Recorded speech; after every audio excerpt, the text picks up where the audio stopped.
हरे कृष्णा कृष्ण कृष्ण हरे हरे हरे राम राम राम हरे हरे।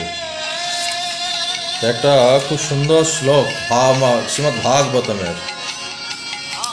তা ছিল ব্যাসদেব যখন চতুর্বেদ রচনা করেছেন, মহাভারত রচনা করেছেন, 18টা পুরাণ রচনা করেছেন, কিন্তু তার মনে কোনো শান্তি নাই, কোনো ভালো কিছু দেখতে পাচ্ছেন না, মঙ্গলজনক কিছু দেখতে পাচ্ছেন না কলিযুগে মানুষের জন্য। হ্যাঁ, তখন তার গুরুদেব ছিল নারদ মুনিকে উনি প্রশ্ন করছেন। হ্যাঁ, কেন ছিল ব্যাসদেবের গুরুদেব ছিলেন নারদ মুনি এবং বদ্রীনাথ ধামে, এবং সেখানে কালো রঙের বিষ্ণুমূর্তি সেবা পূজা করছেন ব্যাসদেবের ওই আশ্রমে। তো ব্যাসদেব প্রশ্ন করছেন তার গুরুদেব নারদ মুনিকে। নারদ মুনি দেখা করতে আসতেন ব্যাসদেবের কাছে। উনি প্রশ্ন করছেন যে হে প্রভু, আমি তো শান্তি পাচ্ছি না, এত গ্রন্থ আমি রচনা করলাম কলিযুগের মানুষের মঙ্গল কামনা করার জন্য, কিন্তু আমি অস্থির হয়ে যাচ্ছি, মন আমার চঞ্চল, কোনো মতে আমি শান্তি পাচ্ছি না। তখন নারদ মুনি, দেবর্ষি বলা হয়, হ্যাঁ দেবর্ষি, দেবতাদের ঋষি দেবর্ষি নারদ তখন বলেন যে তুমি এই যে এত পুরাণ রচনা করেছো, বেদ রচনা করেছো, চতুর্বেদ, তো এইগুলো কলিযুগের মানুষের পক্ষে কোনোটাই মঙ্গলজনক নয়। কলিযুগের মানুষের জন্য যেটা মঙ্গল সেটা তুমি এখনো রচনা করো না। সেটা কি না, পরমেশ্বর ভগবান শ্রীকৃষ্ণের সমস্ত কথা তুমি রচনা করো। সেই কথা যখন ভগবানের কথা, ভগবান পরমেশ্বর ভগবান শ্রীকৃষ্ণের কথা মানুষ শুনবে এবং ভগবানের যে দিব্য মহামন্ত্র আছে সেটা যখন কীর্তন করবে, তাহলে সে মুক্তি পাবে। তখন ছিল ব্যাসদেব গোস্বামী শ্রীমদ্ ভাগবত রচনা করেন, এবং ভাগবত রচনা করার পর উনি আনন্দে নৃত্য করেছিলেন, এত মনে তার আনন্দ হয়েছিল। এই ব্যাসদেব ভাগবত রচনা করার পর তার ছেলে ছিল, তার পুত্র, ছেলে মানে পুত্র সুখদেব গোস্বামীকে সংক্ষিপ্ত আকারে বর্ণনা করেছিলেন। সংক্ষিপ্ত মানে খুব ছোট করে। আর এই সুখদেব গোস্বামী হস্তিনাপুরের গঙ্গার তীরে সমস্ত জ্ঞানী ঋষি সভার মধ্যে পরীক্ষিত মহারাজকে সমগ্র ভাগবত শুনিয়েছিলেন। তাহলে কে শুনিয়েছিল? সুখদেব গোস্বামী। সুখদেব গোস্বামীকে ব্যাসদেবের ছেলে। উনি কোথায় হচ্ছে ঘটনাটা, যখন সুখদেব পরীক্ষিত মহারাজ যখন অভিশাপগ্রস্ত হলো, 7 দিনের মধ্যে তক্ষক দংশনে মারা যাবে, তখন পরীক্ষিত মহারাজ সমগ্র রাজ্য পরিত্যাগ করেছিল, সমগ্র রাজ্য পরিত্যাগ করে রাজকার্য থেকে অবসর গ্রহণ করেছিল। তার ছেলেকে হ্যান্ডওভার করে দিয়ে উনি কি করলো, সমস্ত মুনি ঋষিদের কাছে প্রশ্ন করেছিল যে আমি কিভাবে বৈকুণ্ঠ ধামে ফিরে যাব, ভগবানের কাছে ফিরে যাব। তো এই কথার উত্তর কোনো ঋষি মুনি ঋষিরা দিতে পারে না, একমাত্র দিতে পেরেছিল সুখদেব গোস্বামী। উনি বললেন যে শ্রীমদ্ ভাগবতম তোমাকে শুনতে হবে, 18,000 শ্লোক আছে। তো উনি 1 সপ্তাহ ধরে ভাগবত শ্রবণ করেছিলেন। কোথায় না, হস্তিনাপুরের কাছে গঙ্গা নদীর তীরে, এবং সেটা নৈমিষারণ্য এক বনের মধ্যে উনি শুনেছিলেন। তো যাই হোক, এবার শ্রবণ করার পর 18,000 শ্লোক শোনা পড়ার পর উনি প্রশ্ন করেছিলেন সুখদেব গোস্বামীকে। পরীক্ষিত মহারাজ প্রশ্ন করেছিলেন যে দয়া করে আমাকে বলুন, মানুষ কি শ্রবণ করা কর্তব্য, মানুষের কি শ্রবণ করা কর্তব্য, কলিযুগের মানুষের কি শোনা কর্তব্য, এবং কীর্তন করা কর্তব্য, এবং স্মরণ করা কর্তব্য, অর্চনা করা কর্তব্য। এই নববিধা ভক্তির মধ্যে এগুলো সবই পড়ে। এই প্রশ্নটা কে করেছিলেন? পরীক্ষিত মহারাজ করেছিলেন সুখদেব গোস্বামীর কাছে। এবং কি করলে কি করা মানুষের কর্তব্য তাও আপনি আমাকে বলুন। তা এইটা যখন পরীক্ষিত মহারাজ প্রশ্ন করেন, তার উত্তরে সুখদেব গোস্বামী বলেছিলেন যে তার অসংখ্য প্রশ্নের উত্তর দিয়েছিল সুখদেব গোস্বামী দিয়েছিলেন, এবং 1 সপ্তাহ ধরে সেই সব উত্তর ছিল। তখন তিনি একটা শ্লোক বলেছিলেন, সেই শ্লোকটাই আমি পড়ছি। এই শ্লোকটা আজ পড়তে পড়তে পেলাম, খুব সুন্দর শ্লোক। তা সুখদেব গোস্বামী বলছেন যে হে রাজন, মানে রাজা পরীক্ষিত মহারাজকে বলছে, এতৎ নিবদ্ধ মাননম ইচ্ছাতম অকুতম ভয়ম যোগিনং নিপ নির্ণীতম হরে নাম অনুকীর্তনাম। কত সুন্দর শ্লোক। বলছে এতা নির্বিদ্য মানম ইচ্ছাতম অকুতম ভয়ম, অকুতম ভয়, ভয় নষ্ট হবে। যোগী নাম নিপ নির্ণীতম হরের নাম অনুকীর্তনাম। হে রাজন, মহান আচার্যদের প্রদর্শিত পন্থা অনুসরণ করে নিরন্তর ভগবানের পবিত্র নাম কীর্তন করা সকলের সিদ্ধি লাভ করার নিশ্চিত এবং নির্ভীক মার্গ। মানে হরে কৃষ্ণ মহামন্ত্র পবিত্র নাম যদি কেউ কীর্তন করে, তা সে যে ক্যাটাগরিরই মানুষ হোক, সে যোগী হোক, নাস্তিক হোক, বিষয়ভোগী হোক, সে সিদ্ধি লাভ করবেই। এমনকি যারা সমস্ত জড় কামনা বাসনা থেকে মুক্ত হয়েছেন, যারা সব রকম জড়জাগতিক সুখ ভোগের প্রতি আসক্ত, এখানে ব্যাখ্যা করছে যারা জড় বাসনা থেকে মুক্ত, মানে যারা যোগী বা যারা শুদ্ধ বৈষ্ণব, যারা সংসার ত্যাগী তারা, এবং যারা জড়জাগতিক সুখ ভোগের প্রতি আসক্ত মানে গৃহমেধী, যারা সবসময় স্ত্রী পুত্র ধন সম্পদ নিয়ে বেঁচে থাকতে চায়, তাদের বলা হয় গৃহমেধী। এই গৃহমেধী এরাও এই যদি দিব্য জ্ঞান লাভ করে এবং যদি পবিত্র হরিনাম কীর্তন করে, তারাও সিদ্ধি লাভ করবে। এবং যারা দিব্য জ্ঞানের লাভ করার ফলে আত্মতৃপ্তি করেছেন, তারা সকলের পক্ষে এটি হচ্ছে সিদ্ধি লাভের উৎকৃষ্ট পন্থা। তো এখানে বলছেন, ব্যাসদেব ব্যাখ্যা করছেন যে বিভিন্ন প্রকার মানুষের বিভিন্ন উপায়ে সিদ্ধি লাভের বাসনা করেন। সাধারণত যারা জড়বাদী, তারা পূর্ণরূপে জড় সুখ ভোগ করতে চায়। তারা পরবর্তী স্তরে সেই সমস্ত আধ্যাত্মিকবাদী যারা জড় সুখ ভোগের প্রকৃত স্বরূপ পূর্ণরূপে অবগত হয়েছেন এবং তাই তারা মায়ার জীবন থেকে দূরে থাকেন, তারা সাধারণত আত্মজ্ঞান লাভ করার ফলে আত্মতৃপ্ত। তাদের ঊর্ধ্বে রয়েছে ভগবত ভক্ত, তাদেরও ঊর্ধ্বে রয়েছে ভগবত ভক্ত, যারা জড়জাগতিক সুখ ভোগের আকাঙ্ক্ষা করে না এবং জড়জগৎ থেকে মুক্ত হওয়ার বাসনাও করে না, সুখ ভোগও করে না এবং জড়জগতে মুক্তও বাসনা করে না। তারাই কেবল পরমেশ্বর ভগবান শ্রীকৃষ্ণের তৃপ্তি সাধন করতে চান। যেমন আমাদের বৈষ্ণব ভক্তরা সংসারে আছে এবং তারা কর্ম করছে। কার জন্য কর্ম করছে? শ্রীকৃষ্ণের জন্য কর্ম করছে, রাধারানীর জন্য কর্ম করছে। এবং সে রাধারানীর জন্য কর্ম করে কি করছে? ভগবানের নাম প্রচার করছে, ভগবানের ভক্তদের সেবা করছে, ভগবানের বৈষ্ণবদের সেবা করছে। অর্থাৎ ভগবত ভক্তরা কখনো তাদের নিজেদের জন্য কিছু চান না।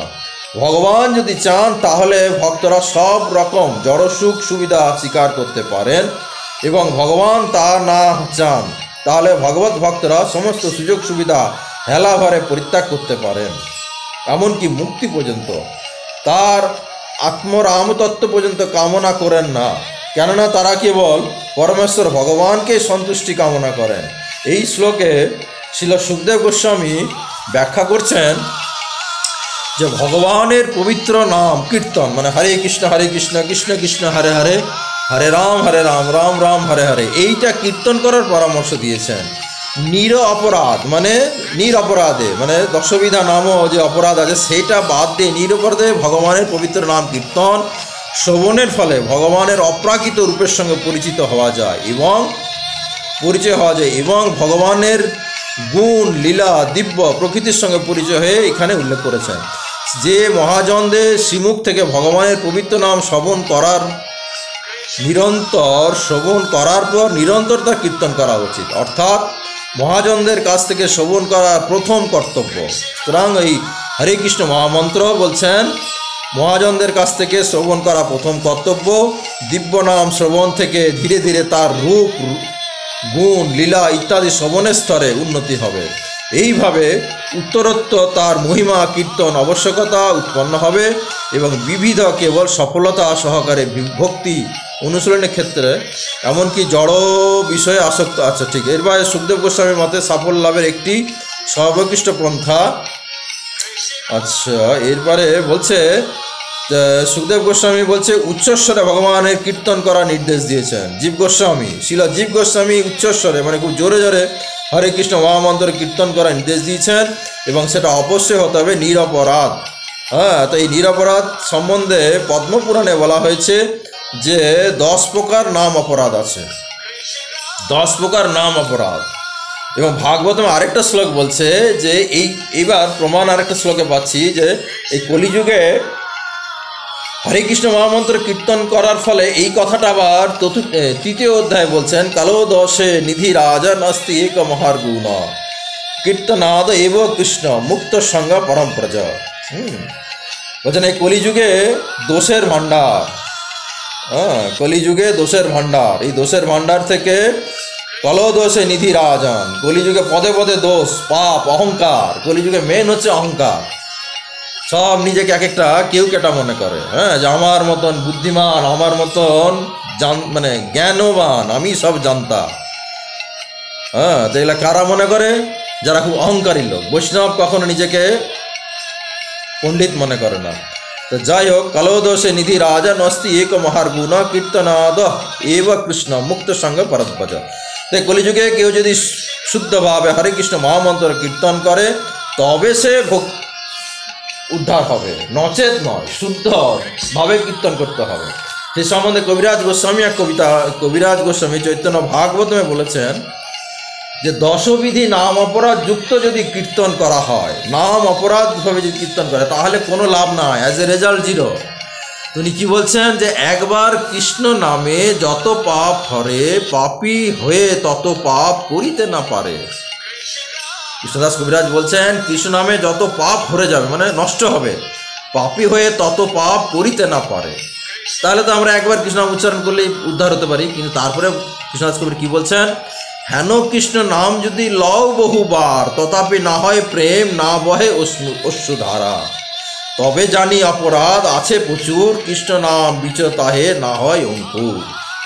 কত সুন্দর কথা। কৃষ্ণদাস কবিরাজ বলছেন যে এই যে কৃষ্ণ নাম এত সুন্দর, এই কৃষ্ণ নাম যদি তুমি 1000বার লাও এবং চোখে যদি তোমার অশ্রুধারা না বহে, হেন কৃষ্ণ নাম যদি লও বহুবার তথাপি না হয় প্রেম, না বহে অশ্রুধার, তবে জানি অপরাধ আছে বহু প্রচুর।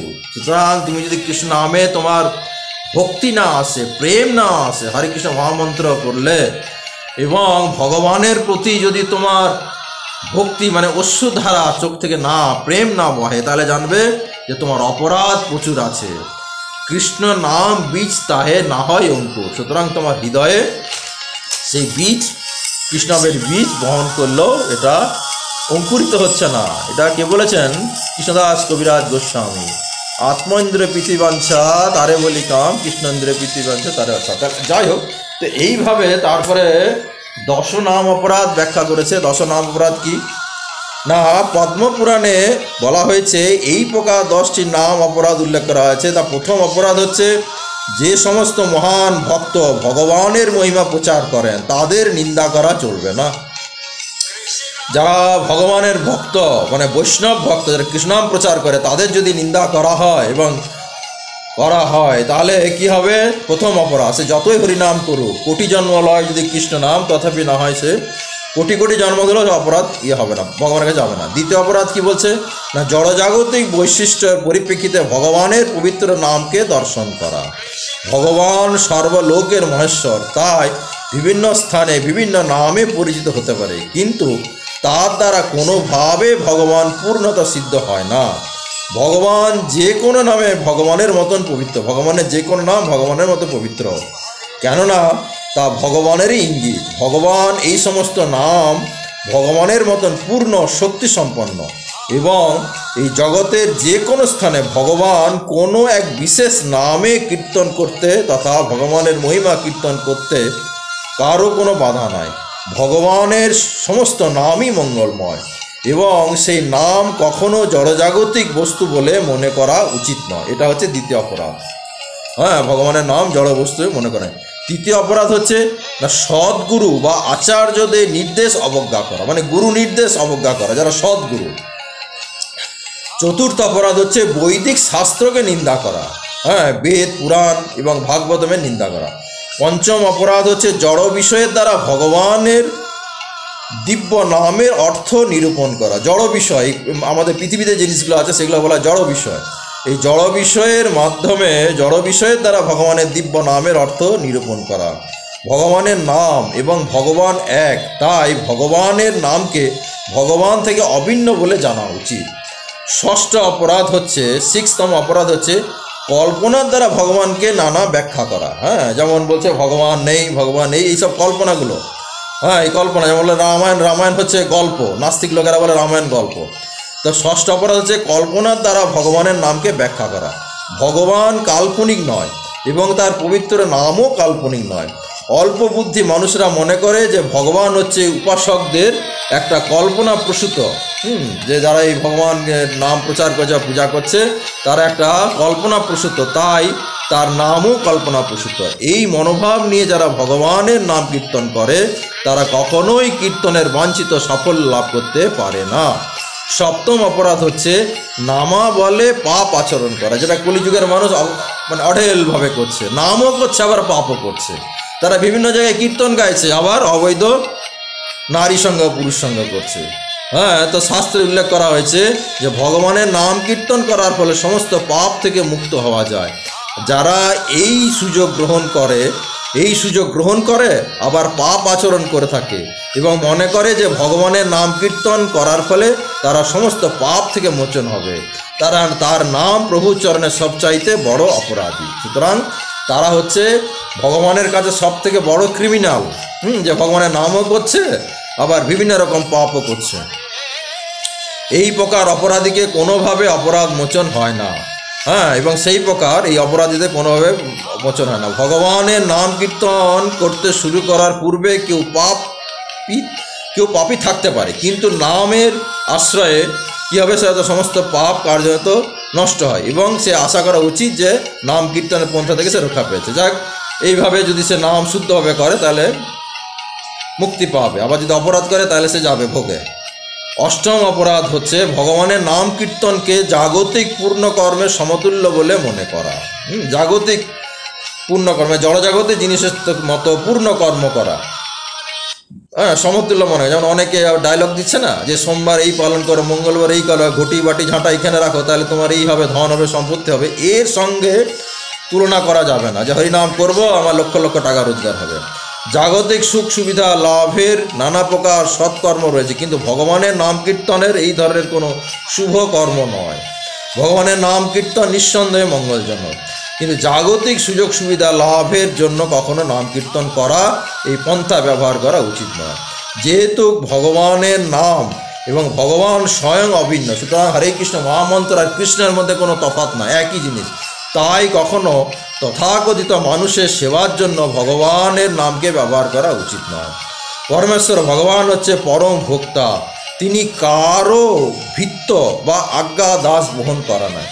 তেমনি ভগবানের নামও হচ্ছে পরম ঈশ্বর এবং পরম ভোক্তা এবং পরম প্রভু। তাই ব্যক্তিগতভাবে সেবার উদ্দেশ্য নিয়ে পবিত্র নাম উচ্চারণ করা উচিত নয়। নবম অপরাধ হচ্ছে নাম কীর্তনের পরামুখ ব্যক্তিদের কাছে ভগবানের পবিত্র নামের দিব্য প্রকৃতি বিষয়ে উপদেশ দেওয়া। অনিচ্ছুক শ্রোতাদের কাছে যদি উপদেশ দেওয়া হয় তাহলে সেটি নামের প্রভুর চরণে একটি অপরাধ। মানে নাস্তিক মানুষকে কখনো উপদেশ দিতে নয়, যারা নাস্তিক, ভগবান মানতে চায় না। দশম অপরাধ হচ্ছে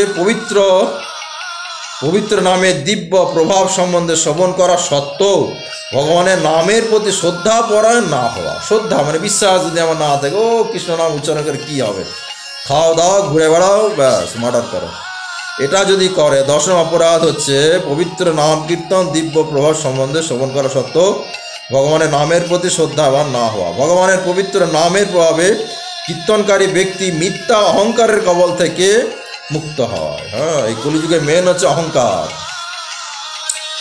সামান্য এক ছোটোখাটো ব্যবসায়ী, হ্যাঁ, সে নিজেকে একদম কেউ কটা মনে করছে, তো কি বলছে যে ভগবানের এই নাম কীর্তন করার ফলে ব্যক্তির কী হবে, মিথ্যা অহংকারটা নষ্ট হবে এবং নিজেকে জগতের ভোক্তা এবং এক জগতে সমস্ত বস্তু নিয়ে নিজের ভোগের সামগ্রিক বলে মনে করাটাই হচ্ছে মিথ্যা অহংকার। হ্যাঁ, মানে এই পুরো জগৎ আমার, আমি যা চাইছি সেটাই হবে এবং সেটাই আমি ভোগ করবো, এই যে মিথ্যা অহংকার।